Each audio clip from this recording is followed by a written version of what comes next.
All right. Good evening. Hello. Evening. Nobody home.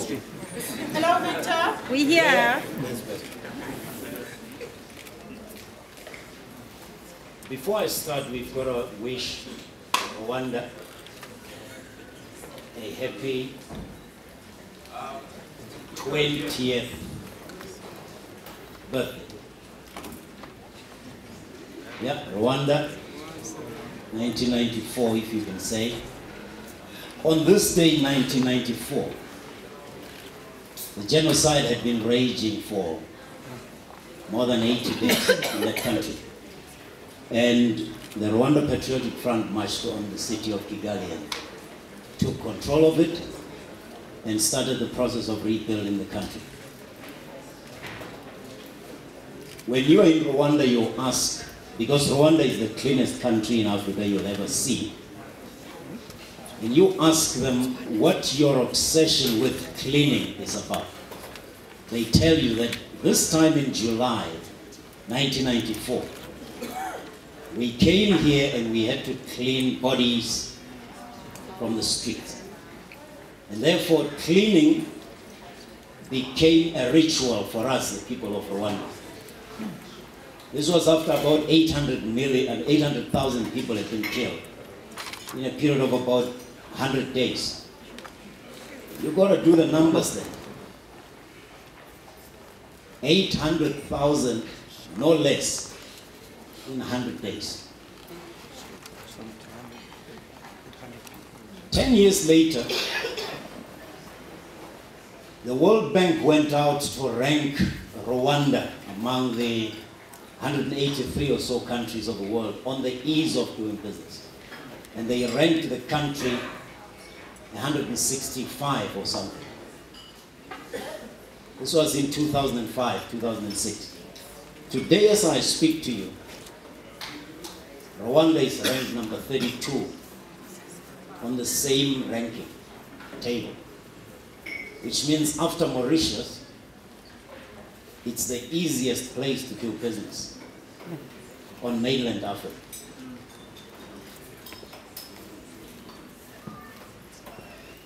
You have to register a business in South Africa. I can guarantee you that the best you can get is a center called Gauteng Investment Center at the place in center, next to the iStore, Apple iStore. And that Gauteng One-Stop Center itself was modeled on the One-Stop Center in Kigali, Rwanda. So the CEO of the Gauteng Growth and Development Agency flew to Rwanda last year to look at how the One-Stop Center is running in Rwanda, to come and transplant the model in center. Now hang on a second. Johannesburg copying Kigali? How does it work? How it works is exactly what led to the writing of the book. Because over the past 10 years, you can't do anything. Those that want less than one less. You can choose them all you want. 10 years ago, I was one of the people in South Africa who believed there was Africa and there was South Africa. I used to say, I haven't been to Africa before. So that when I was asked to produce a business program, a business radio show on Africa, I asked the owners of the radio stations what in the world they were expecting me to produce. Because my idea of the continent outside of South Africa was that there was Rwanda with Hutus and Tutsis killing each other. There was Angola with the Dos Santos family dominating business. There was Nigeria with corruption and 419 scam. There was just nothing else but what I knew in the small walls of the isolated South Africa. 10 years later, people think of me as some kind of an expert. And I think they have been smoking something. Because there's no way you become an expert in 10 years on a continent that has 54 countries. Especially because even some countries are so different from one part of the DRC is different to the other. One part of Ghana is different. If you're in the south of Nigeria, you might not know what Boko Haram means. And if you're in the north, you will know. You will know from practical experience. If you're in the south of Ivory Coast, you might not know much about the north. You might not have even been to the north. That this continent of ours has so much to offer than we care to realize. And the only thing we need to open up is our thinking.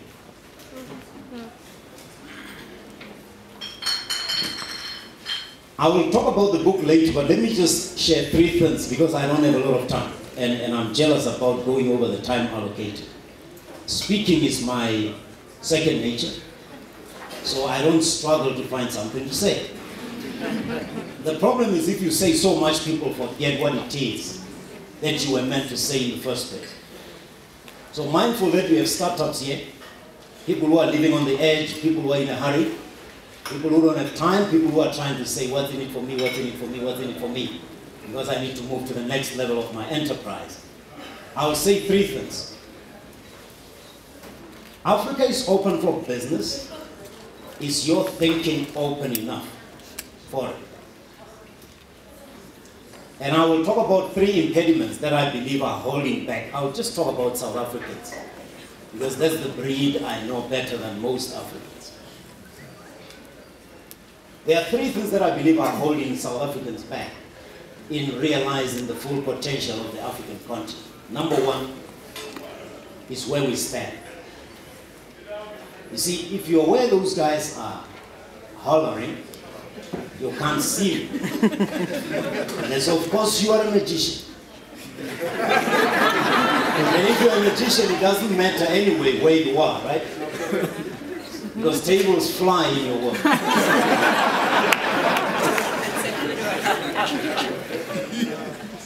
But from Sandton, I struggle to understand how you can appreciate what Dar es Salaam has to offer. From Sandton, it is impossible to know what's happening in Springs, which is 50 kilometers. Now, what more about Senegal, or Congo Brazzaville, or Kenya, or Uganda, or Zambia, or Zimbabwe, or Lesotho? It doesn't really matter. Any African country cannot do worse than South Africa when it comes to economic growth. It has to try very hard. But we are part of the continent, so growth in Zimbabwe is our growth. Yeah. Unless, of course, we are scared to fly to Harare. Growth in Lusaka is our growth. Unless, of course, we are scared of going to Zambia. Hey, Nigeria is not the largest economy for nothing. Unless, of course, Nigeria to you means one thing, Boko Haram. Or, unless Nigeria means 419 scam, or it means drugs. I have to ask people who think Nigeria is all about drugs and 419 scam. I say to them, how many Nigerians do you know? Yeah. And they say, I know some guys in Hillbrook. I say, fine, but how many? So maybe, I've seen about 10 of them, 15 of them, I don't know. They're all over these people and they look the same or whatever. And then I say, let's say you know 1,500. No, let's say you know 15,000.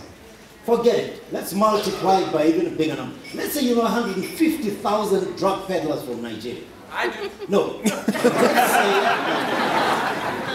Let's say you know 15 million drug dealers and 419 scammers and whatever criminal. Let's say you know them. You're a magician. You know them. Then let's subtract those 15 million Nigerians from the total population size of Nigeria. And let's see how many upstanding, righteous, honest business people you can raise. Except, you have to catch that flight to Mohammed Montala Airport. And you've got to walk the streets of Lagos. And you've got to appreciate that you don't look a Nigerian in the eye when he's trying to sell you something. Because he's going to sell you. And the traffic jam of Lagos will give him about 45 minutes to cover 2 kilometers. So no matter how stubborn you are going to burn. So South African young people, you have no business to isolate yourself the way the history of your country has isolated. You know, I looked at, is it Pompey, the guy who was saying, what's your excuse? I looked at the guy with the bags who had the nerve to ask me if I had a bag. and I looked at Chelsea here, and I looked at Magic, is it Marcus? Magical Mark. Magical Mark. And I say, you know, you couldn't be 30. I don't know any of you. Well, you say you've been a magician for 30 years, but you could make 30 years by magic.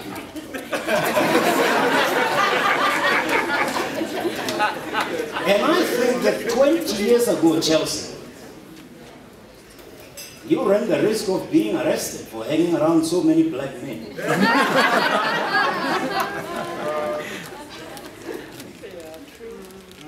In December, a man called Nelson Mandela died. He was 44 when he went to jail for 27 years.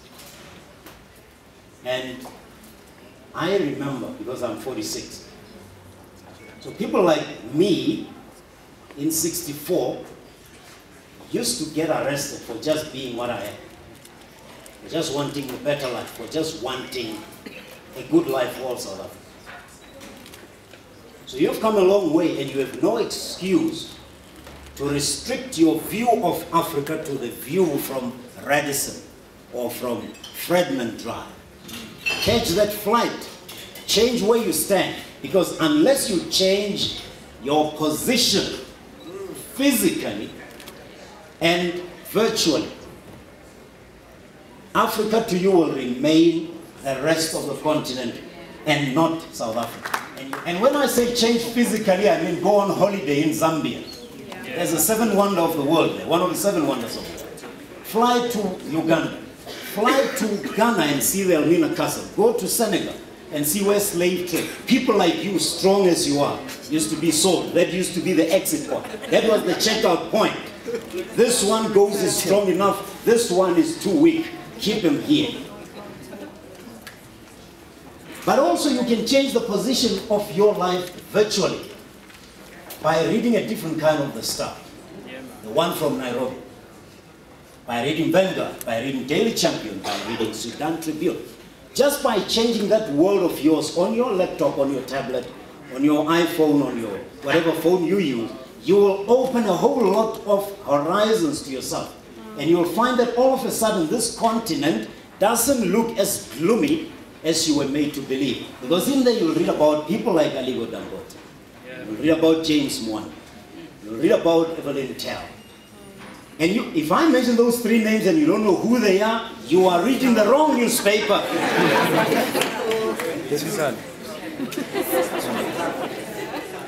If you don't know that Equity is the name of the largest bank in Africa by bank accounts, you are reading the wrong newspaper.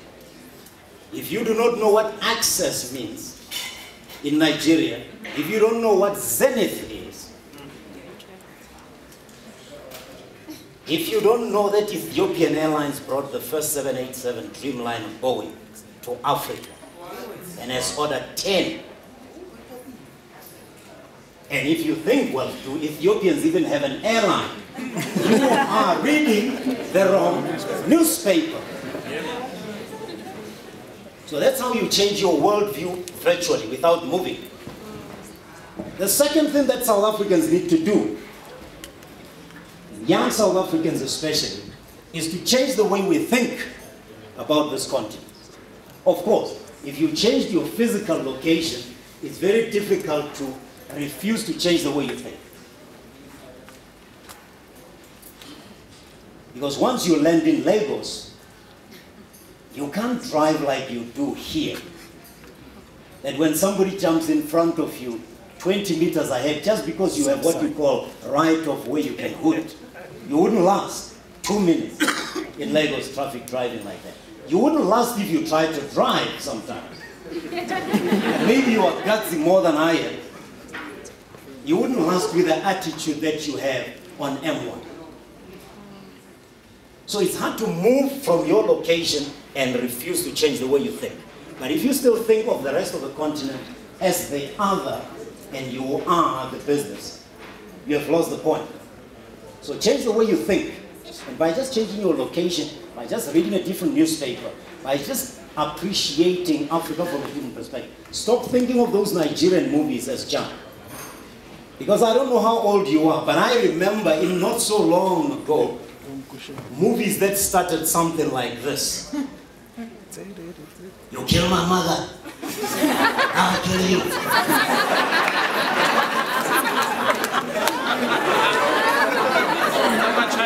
That was about the only line that was said for me. It was flying kicks and choreographed motion. And now China is the largest economy in the world. Sorry, US. They just don't disclose everything. You think Chinese are going to tell you everything they do with their money? No.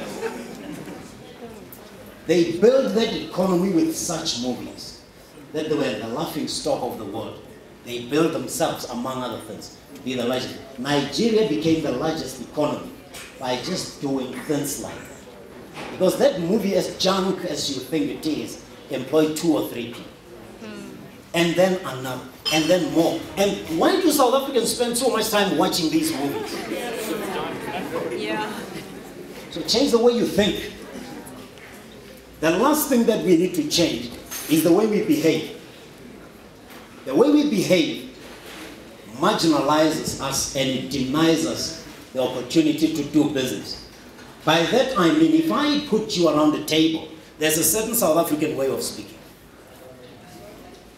You know, calling older people by their first names, it doesn't matter. Not recognizing traditional leaders, it's okay. But if you're in Ghana and you met a chief, and you started talking to him like he was your, what is it, Facebook buddy. FB. You don't even spell properly. Yeah. You might find yourself marginalized and left out of the opportunity. And let me tell you this, I've represented a lot of multinationals on the continent, and the one feedback I got all the time is, these South Africans come in here and they are so uppish, that they give us the impression they are here to save us. They're here to rescue us. Now tell me any person who likes to be rescued. You were young, not so long ago. Did you like your parents rescuing you? And tell you how lucky you are to have the opportunities you have because they walked 15 kilometers to school and then 15 kilometers to work and then 15 kilometers to the shop and everything they were going was uphill and they were carrying heavy. Do you like that? Did you like being improved? So if you as a child didn't like to be improved, how do you think somebody would like to be improved in their own country by an upstart from Sandton who doesn't even know which side of the continent Liberia can be found? Exactly. So let me phrase this. Where you stand is depriving you a whole lot. So go on holiday in an African country this year. You'll be amazed as a startup how many other startups you will meet. You don't need anybody to hook you up there. Catch that plane, drive to Maputo, fly to Harare. It's not for nothing that the restaurants in South Africa are dominated by Zimbabwean waiters and waitresses. It's not for nothing. Harare has something to offer you. Bulawayo has something to offer you. But if you are here, you can't access it. Secondly, the way you think. The attitude that if you go to Nigeria and you are a female, you're going to be taken and be forced to recite the Quran because you are part of it. It's just so wrong. There are people in Nigeria who don't know what Boko Haram is. Genuine. And they have never gone anywhere outside of the country. The way we think. Thirdly, the way we behave. When you are given an opportunity, learn to share opportunities with the Africans. You see, the attitude is when we leave and we say we're going to invest in Ghana, we're going to invest in Kenya, we're going to do it the way we do it here. I'm the 100% owner, and I just want to make my money and get out of it. Whereas you have to think about the needs of the society where you're going, try to understand what the country needs, and then find out if you have a solution you can offer. Now talk about a country like South Sudan, which has nothing, literally. Which means it doesn't matter what business you are in, if you caught a flight to Juba today, you would meet someone in less than 2 days who would point you in the right direction of starting a business. And I mean it. It does not matter what business you are in, from hotels to telecommunications to equipment to selling generators to, it doesn't really matter. Literally you can fly here and go to Juba and say, I want to start a business, let me find out what opportunities are. But you've got to change your location. You've got to change the way you think, and you've got to change the way you behave. So what is Africa for Business all about? Africa is Open for Business takes 50 headlines, and I can't talk to you about 50 headlines. But over the 10 years that I've been covering African business on radio and on television, you know, they used to give me 5 minutes and I thought they were depriving me of a chance to speak. But the beauty of a short speech is that you get to pack so much in. So I learned in 10 years to pack all the headlines in business on the continent into a 5-minute insert. Obviously, that forced me to pick only the most significant, and that gave me a sense, when I look back in 10 years, of what the drivers of economic growth of Africa were. So I put them in a book, and I tried to make the book accessible. I have a very short attention span sometimes. So they are written to be accessible, which means you can take chapter 47 if the title captures your imagination. And you can go to chapter 12, and you can go to chapter 3, and you can go to chapter 15. You can really just start anywhere. And then at the end, I have a 10-point checklist of some of the things I've been telling you. How to think, talk, and walk Africa. In other words, what is my guide to doing business on the African continent? Because there is the effective way and the ineffective way. I don't want to say right or wrong. Because if you find yourself at the border in some country, you might find the effective way is not necessarily the right way. All right? But I'm not here to tell you about that. I'm saying this, and I'm just going to steal a few more minutes and talk about some of the headlines, because I think headlines report tell the story better. Number one, I talk about China's role in Africa. You hear about Africans saying China is colonizing the continent. Well, I say if I had 1.6 billion children at home to feed, and I needed just about every mineral and resource, and I had about the African continent somewhere in distant Africa, wherever, where presidents and ministers were willing to give me mineral rights for me building a school, I would go and do it. So instead of blaming and criticizing the Chinese, I suggest let's learn from them. What is it that they do that we are not doing? Am I saying they are doing everything right? No, I'm not saying that. I'm saying, but they are effective. See, there's one thing. You don't worry about what something is right or wrong if you are not effective. It doesn't matter. Be effective, and you can worry about right or wrong. There are chapters about MTN and Airtel. Here I talk about mobile telephony. You think you know what mobile telephony means here. Go to a country like Kenya, which had no banking, and you'll find about M-Pesa, which is chapter what in the book, by the way? Chapter 15. How about African stock exchanges? How about how 9/11 changed the face of money transfer? How about retail and fast-moving consumer goods? It's not by accident that even Sleb over here was able to sell bean bags in other African countries. 1 billion customers mean you can find someone who's looking to buy what you have to offer. And there will be just not one person. There will be a whole lot of personalities. There's a chapter called Nigeria's Finest. Because I believe Nigerians can teach a lot of us about entrepreneurship. There's something about Mo Ibrahim and what he means to governments. There's the story of Uganda there. There's the story of Starbucks and the coffee farmers. There's something about Sierra Leone. There's something about Ghana. There's something about Zambia and the mining windfall tax. Hey, there's even a story about the FIFA World Cup in South Africa 2010 and what the significance of that was to the African continent. It was not just about soccer.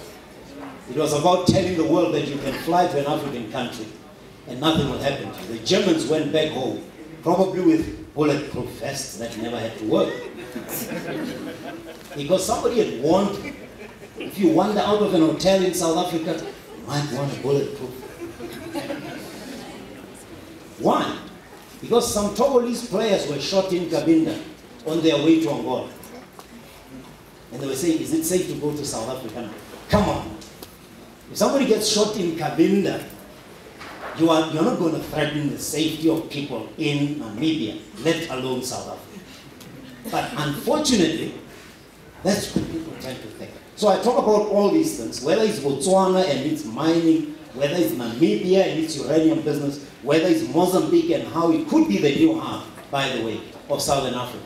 Because now they have an international airport in the north of the country, which means all the people flying into Mozambique via Johannesburg might find they have a gateway in Nakala. So I hope that you will read the book, but most of all, I hope that you will read the story that is Africa. It's much, much bigger than I can put into a book of 300 pages. But it's Africa open for business. It's your mind that needs to open to those possibilities. I'll leave it there and take questions.